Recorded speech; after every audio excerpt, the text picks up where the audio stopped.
The construction of a robust and functioning society can enrich the backstory and history of any given fictional work. I find this to be especially the case for the country of Vintas, which lies in the southeastern part of the Four Corners of Civilization. In Patrick Rothfuss's The Kingkiller Chronicle, our main protagonist Kvothe spends a great deal of time in this high-class society. Indeed, he comes into the service of Maer Alveron, thwarts an assassination plot, woos the heir of the Lackless family who the Maer intends to marry, before being sent away to hunt down some bandits in the Eld Forest. While much of the wise man's fear is spent in Vintas, there is good reason to believe that Kvothe will return to this place. The omniscient being known as the Cthaeh hinted as much when he told Kvothe to stick by the Maer, who will lead him to the Amir. So it is very possible Kvothe finds his way back to the Maer's estate. There is also the Lackless box without handle, lid or hinges, which needs to be solved and is too important to ignore.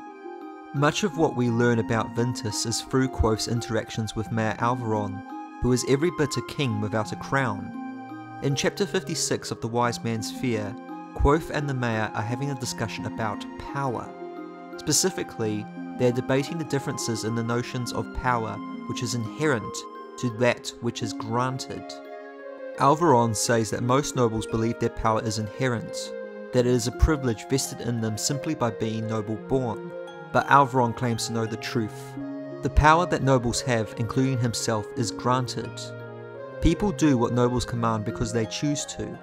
The population grants the Maer his power because it is in their best interest to have a stable government, with an effective ruler who is clever enough not to incite his people to overthrow him. He stays in power not through any of his own personal might, but through the will of the people who allow it. Conversely, Kvothe argues that such power is unreliable, as it requires others to believe in you, rather than relying on the inherent talents of oneself. This topic is interesting because it highlights the limits of authority. While the Maer's name alone grants him titles, lands, even armies, it can still be taken away by those who have given it. I raise this issue about power because social rank plays a pivotal role in Vintish society. In the Commonwealth, the gentry are people with power and money. In Vintas, the gentry have power, money, and privilege. This means that if a labourer of low social standing spoke out of turn to a highborn, a man of such rank could have that labourer whipped bloody and call on the constable to issue an arrest for public nuisance. They wouldn't need to bribe the constable either. The constable would abide the noble's request without so much as a second thought. One intriguing custom reflecting social status in the Vintish Court is the use of rings when sending messages or arranging meetings. A gold ring is sent to a person who outranks you, a silver ring to a person of equal or undetermined rank, and an iron ring to someone below your station. It is believed the tradition existed among the common folk long before it was adopted by the aristocracy. This included rings of green grass gifted to new lovers, rings of leather promising servitude, rings of horns showing a deep and lasting enmity, and very rarely rings of bone, indicating a profound and lasting debt. Rings of various materials appear throughout the chronicle, which makes me question whether the tradition did in fact stem from Vintas to begin with, or from some other culture. Interestingly, several of the rings I mentioned are found in Bast's room by a chronicler. Now they could simply be trophies collected by Bast, and he's kept them as a way of fitting into normal society. Should anyone come searching through his rooms, they will find some typical ornaments, and thus draw a conclusion that Bast is a mere commoner who originates from Vintas. After all, when explaining Fey creatures, Kvothe points out that chronicler should not compare them to humans, because their way of living is above his understanding. Still, the specific mention of these three rings could hint that they actually come from Fey traditions, since Vintas seems to share a close proximity to the Fey realm. The biggest example of this being when Kvothe stumbles into Florian. Given Fey creatures' weakness to iron, there is also the possibility that the iron rings were used in part to distinguish human from Fey. But perhaps the most significant mention of rings in the chronicle is during the Frame's story, when Kvothe tries to convince the smith's apprentice, Aaron, not to take the king's coin.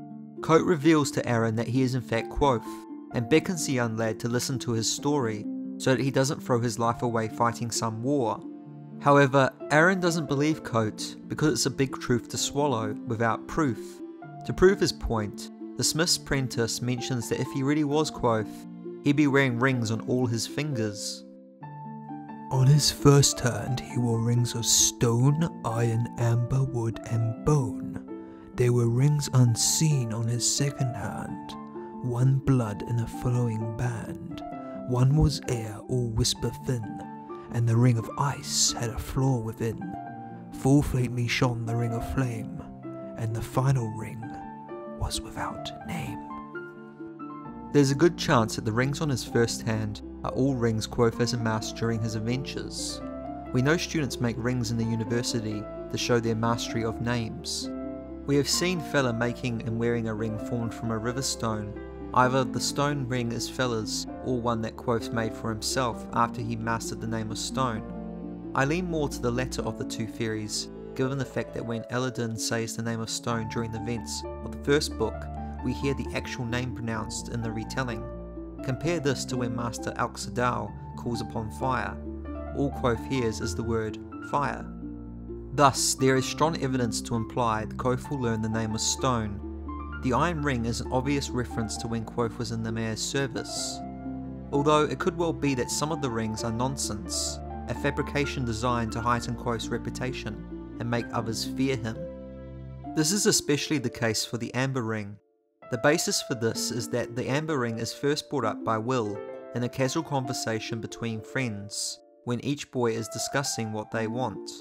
In jest, Will says he wants a ring of red amber that gives him power over demons.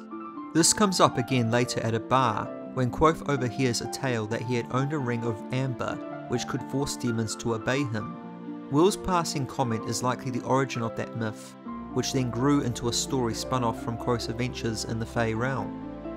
While the existence of some rings may be an exaggeration, we know for certain that the wood and bone rings are real.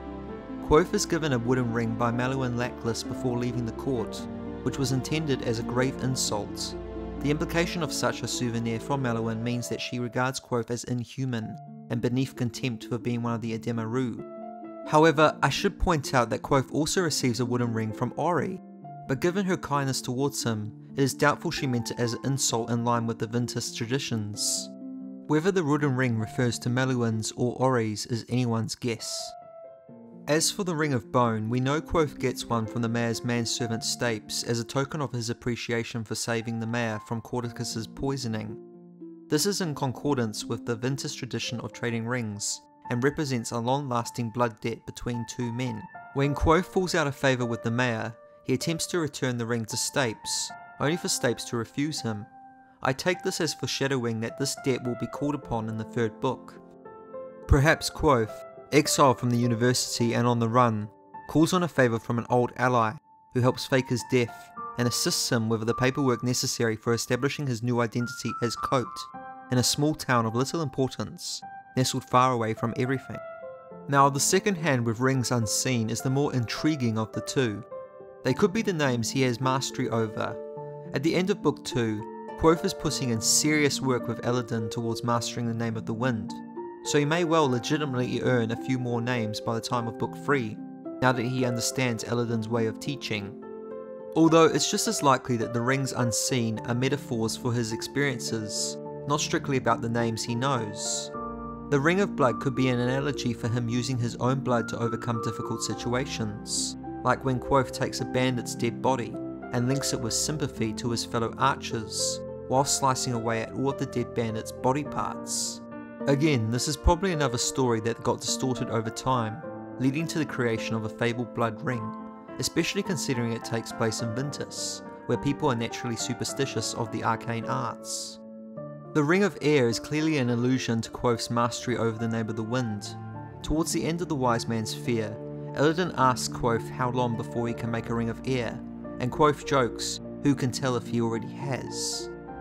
Furthermore, there has been much speculation as to the Ring of Ice with a flaw within, but many fans suspect this to be Denna's ring, which is described as silver and set with a pale blue stone, which would make sense given Kvothe's own connection to it. Whereas the Ring of Flame could be Kvothe's fiery spirit and temper, or even a reference to him burning down the town of Trebon. This just leaves us with the last, but by far the most curious of all of Kvothe's rings. That is, the ring without name. Many have theorised that the nameless ring is made of copper, as there is plenty of evidence within the Chronicle to suggest that copper is unnameable. It's a running implication in the series. The door to Illidan's asylum cell was made of copper, and the wall had copper webs running through it. He had no control over the copper through naming, supporting the idea that copper might not have a name. Taborlin the Great's sword was also made of copper, further signifying copper's importance with names. Even Rothfuss has implicitly confirmed the powerlessness of namers when it comes to copper. In answering a fan question, Rothfuss writes, "These guys have been reading the books really closely." So this would indeed imply that the ring without name is copper, and that perhaps Kvothe, by wearing it, is exhibiting his loss of power. Instead of mastery over the element has mastered him. If Kvothe is indeed on the journey to losing the majority of his abilities in Book 3, then him wearing a ring without name does infer something to that nature. In the end, the rings themselves are associated with various forms of power, whether inherent or granted. In Vintish society, the rings reflect noble rank. For namers, they reflect mastery over a name. And for Kvothe, they appear to be manifestations of his achievements. At least that's what I think anyway.